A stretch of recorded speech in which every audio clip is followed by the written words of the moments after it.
Hi, I'm Julia. Now, let me take you back to that sunny Saturday, a day that started like any other but ended up changing everything. As I pulled into my brother Ethan's driveway, a mix of excitement and nerves bubbled up inside me. It had been a while since the whole family gathered, and I was eager to see everyone, especially since I'd just landed my new job as a manager at a top marketing firm. I had come straight from picking up some last-minute supplies, my old 2002 blue sedan packed with bags of chips and homemade salsa. The car wasn't much to look at, but it was mine, paid off and reliable. As I stepped out, Ethan was the first to greet me. "Hey Jules, we were starting to think you bailed on us." "Never," I laughed, handing him the snacks. Traffic was a nightmare. As we walked into the backyard, the smell of grilled burgers filled the air. There was Vanessa, Ethan's wife, looking like she'd just stepped out of a magazine in her summer dress and designer sunglasses. My parents waved from beside the grill, and my younger siblings, Mike and Sarah, were setting up the outdoor games. Finally, the guest of honor arrives. Vanessa called out, loud enough for the neighbors to hear. She glanced at my car parked next to their brand new SUV. "Couldn't you park that relic around the block, Jules? It's killing my view." A few of my cousins chuckled, and I tried to brush it off with a smile. "Well, it gets me from A to B." "Oh honey," Vanessa sighed, sipping her cocktail. "You really should treat yourself. You're a manager now, aren't you? Act like it." I started to respond, but Vanessa had already moved on, gathering people for a game. I stood there, her words stinging. Ethan caught my eye, his face apologetic. He shrugged, mouthing, "Don't let her get to you." The afternoon wore on with the usual barbecue fun. I mingled, played games, and tried to keep the mood light, but Vanessa's words nagged at me. It wasn't just about the car, it was her subtle way of reminding me where I stood in her world. Later, as we all sat down to eat, the conversation buzzed with updates on everyone's lives. I shared the news about my new job, earning congratulations and questions from family members. Vanessa, meanwhile, seemed oblivious to the bombshell I was about to drop. "So, Julia," she said with a smirk, "must be a big step up from your old gig, huh? Hopefully, they're paying you enough to get rid of that car soon." She nudged Ethan, grinning. Before I could reply, my mom spoke up. "We're all proud of Julia. She's worked hard for this." The meal continued, filled with laughter and stories, but the tension simmered beneath the surface. As the sun set and people started saying their goodbyes, I helped clean up, the weight of Vanessa's arrogance and the looming reality of Monday morning filling my thoughts. Little did she know, the tables were about to turn. Walking into the sleek glass building on Monday, my stomach flipped with nerves. First days are always nerve-wracking, but this wasn't just any first day. I was stepping into a managerial role at one of the most prestigious marketing firms in the city. The receptionist greeted me with a bright smile as I passed through the lobby. "Good morning, Julia. They're ready for you upstairs." Stepping out of the elevator, I was met with a round of applause from my new team. Mr. Carter, the director, shook my hand warmly. "Everyone, let's officially welcome Julia as your new project manager." The room buzzed with cheers and polite clapping. Skating the faces, my eyes landed on Vanessa. Her applause was slow, her smile tight. She hadn't known I was going to be her boss until this very moment. "Let's catch up after this, Julia," Vanessa said, her tone a mixture of surprise and forced cheerfulness. "Sure, let's do that," I replied calmly, keeping my voice professional, masking the swirl of emotions inside. As the team settled in, I took my place at the head of the conference table and outlined the morning's agenda. Vanessa's eyes remained glued to her notepad, scribbling furiously, avoiding my gaze. When the meeting wrapped up, the team dispersed, but Vanessa lingered, her steps hesitant.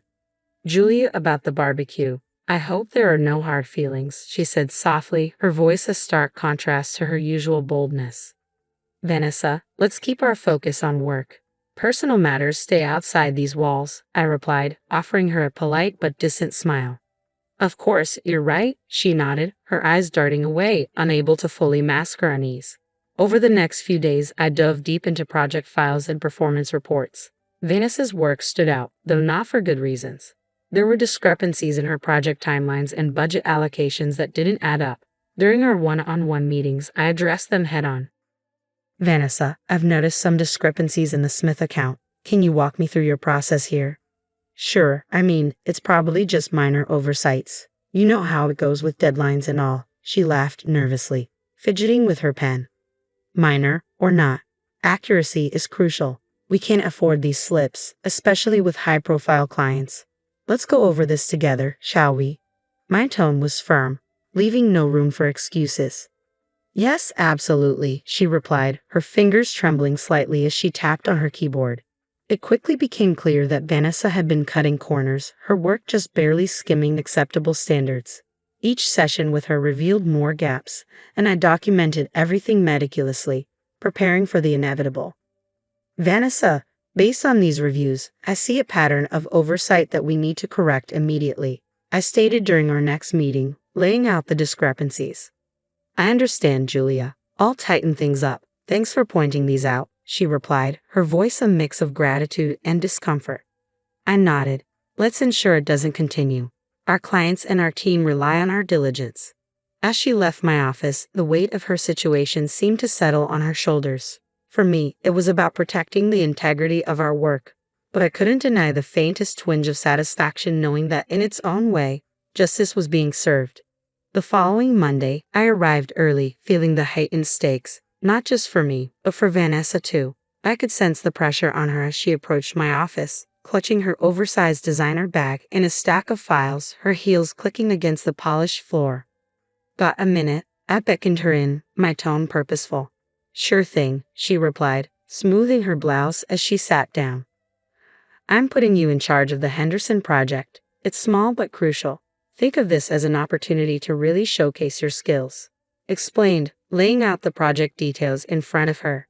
Vanessa's eyes flicked up, a mix of nervousness and excitement dancing in them. Really? I mean, thanks, Julia. I won't let you down. I nodded, watching her closely. I'll be guiding you through it, but I want to see what you can do when you're leading. As the days rolled on, I kept a close watch on Vanessa's handling of the project. Meetings were frequent, and I made sure every decision and approval was documented. Her initial enthusiasm began to wane as the pressure mounted. Vanessa, during our last review, you mentioned outsourcing some of the graphics work. Have you vetted the vendor properly? I asked her in one of our strategy sessions. Oh yeah, they're good. I mean, I think they'll be fine, she replied, a bit too hastily. It's crucial they're more than just fine. Can you share the vetting process you followed? I pressed, my voice firm, knowing that any misstep now would be on record. She fumbled through her files, her facade of confidence slipping. I'll get that info to you by EOD. Just didn't bring the paperwork with me right now. Days turned into weeks, and the project's deadline loomed. We were in a team meeting, and it was Vanessa's turn to present her progress. The room was full, the air thick with anticipation. Vanessa stood, report in hand, but her usual poise was gone. All right, let's see. For the marketing strategy, we're planning to. She stumbled over her words, her report lacking the depth and clarity expected. From the corner, Mr. Carter raised his eyebrows and gave me a slight nod. This was the moment. As she floundered, I interjected. Vanessa, could you elaborate on how the budget was allocated? There seemed to be some discrepancies between your report and the initial estimates. Her face flushed. Well, I had to make some last-minute changes. The costs, they kind of got away from me. I see. It's crucial we stick to the planned budgets, especially with new clients, I remarked, turning to the team. It's important we all learn from this. The meeting ended with the team shuffling out, murmurs of concern about the project's status filling the room. Vanessa lingered, her defeat almost palpable. Julia, I tried to handle it. I don't know what went wrong, she confessed, her voice low. Managing projects is about oversight and adaptability, Vanessa. Let's discuss how we can rectify this, I said, my tone firm but not unkind. This moment wasn't just about her failure, it was about setting a standard for everyone. She nodded, agreeing to meet later. I documented everything meticulously. Her mismanagement was now evident to everyone, and though I took no pleasure in her struggle, I knew it was necessary to safeguard the company and its clients. This was justice served, not out of vengeance, but out of necessity. The day after the disastrous meeting, the office was eerily quiet as I made my way to my desk. The whispers had already begun, trailing behind me like a shadow. Vanessa, pacing by the water cooler, intercepted me before I could even sit down. This was a setup, wasn't it? You've been out to get me from the start, she accused, her voice tense, strained with anger and confusion. I gave you an opportunity, Vanessa. The outcome was in your hands, not mine, I responded, calm and measured against her rising pitch. But you watched me fail. You could have helped more, guided me. Vanessa's voice cracked, her desperation clear in her eyes. Helping is one thing, but doing your job for you is another, I replied calmly. We all have to meet our standards, and unfortunately, you didn't meet yours. She scoffed, throwing her hands up. So that's it, huh? You're just going to watch me go down? I document everyone's performance, Vanessa. It's not personal. It's my job. Later that afternoon, Mr. Carter called us both into his office. The atmosphere was thick, almost suffocating, as Vanessa and I sat across from him. He laid out the papers I had compiled, her mismanaged budgets, unvetted vendors, and timeline discrepancies.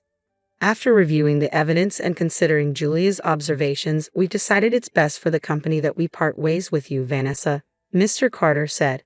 Her face went pale, her previous fire extinguished by the weight of the decision. I understand, was all she could manage, her voice barely a whisper. News of Vanessa's termination spread quickly. At the next family gathering, the mood was mixed. My brother Ethan approached me as I poured myself a cup of coffee. I know it's been rough, Jules. Are you okay? His concern was genuine, and I was touched. I did what was necessary, Ethan. It wasn't about revenge. It was about integrity. He nodded, clapping a hand on my shoulder. I know, sis, and I think, deep down, everyone else knows too. Our parents, ever supportive, made no comment on Vanessa's absence, choosing instead to focus on the family being together. As the night wore on, the heaviness lifted somewhat, laughter and chatter filling the space between us. Driving home later, the quiet hum of my reliable old car gave me a moment to reflect. Sitting in the driver's seat, watching the streetlights blur past, I thought about everything that had happened. My job demanded tough choices, ones that affected not just me but the people around me. While I never sought to hurt Vanessa personally, my role was clear: to uphold a standard. Ensuring justice at work meant making hard decisions even if they impacted family. And though the weight of those decisions was heavy, I drove on, knowing I had done my job with fairness and integrity. The road ahead was clear, guided by the principles I valued most. So, what do you think? Was Julia right in how she handled Vanessa's situation, strictly upholding her professional duties? Or could she have been more supportive despite their past issues? Share your thoughts in the comments below.